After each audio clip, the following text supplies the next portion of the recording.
રાવપુરા વિસ્તારમાં આવેલી એક દુકાનના એસીમાં બ્લાસ્ટ થતાં આગનો બનાવ બન્યો હતો। ફાયર બ્રિગેડે તાત્કાલિક ઘટના સ્થળે જઈ આગ ઉપર કાબૂ મેળવ્યો હતો। હાલ ઉનાળા દરમિયાન આગ લાગવાના બનાવો વધી રહ્યા છે તેમજ એસીમાં પણ આગના બનાવો બની રહ્યા છે। તેવામાં આજે રાવપુરા દુલેરામ પેંડાવાળાની ગલીમાં આવેલ એક દુકાનમાં આગ લાગવા અંગેની જાણ ફાયર બ્રિગેડને કરાતા ફાયર બ્રિગેડનો સ્ટાફ તાત્કાલિક ઘટના સ્થળે આવી પહોંચ્યો હતો। પ્રાથમિક દ્રષ્ટિએ એસીમાં બ્લાસ્ટથી આગ લાગવાનું જાણવા મળ્યું છે। સદનસીબે આગની ઘટનામાં કોઈ ઈજાગ્રસ્ત થયું નથી। સમગ્ર બનાવ સંદર્ભે સબ ફાયર ઓફિસર રવિન્દ્ર કદમ દ્વારા વિસ્તૃત માહિતી આપી હતી। કંટ્રોલ રૂમમાંથી कॉल मळ्यो હતો કે દુલેરામ પેંડાની બાજુમાં ગલીમાં દુકાનમાં આગ લાગી છે। વિધિન એ મિનિટમાં અમે સ્થળ પર પહોંચી ગયા અને અંદર સ્થળ તપાસ કરતાં એસીમાં કંઈક બ્લાસ્ટ થયો છે। એસી સળગે છે, એના ધુમાડા વધારે હોવાથી પાણી મારીને એને કુલિંગ કરેલું છે।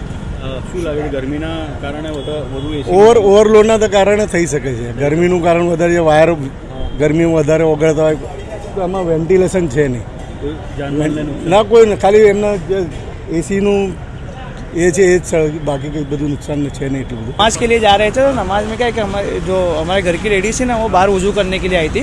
तो क्या है कि एसी में स्पार्क हुआ छोटा सा, तो वो डर गई थोड़ी, तो वो अंदर नहीं गई।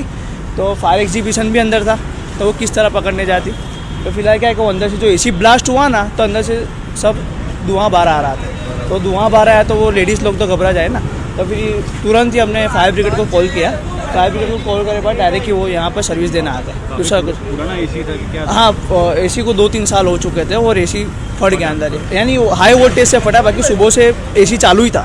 नुकसान कुछ हुआ है? नहीं, अभी तो अभी फिलहाल तो कुछ पता नहीं है, तो अभी बहुत ज़्यादा नुकसान नहीं हुआ। क्या नाम आपका? पठानुवेश खान। और किधर हुआ है ये? ये अंदर एसी दुकान में, एरिया कौन सा? नवाब बड़ा, दुलेराम पेंडा वाला, रावपुरा।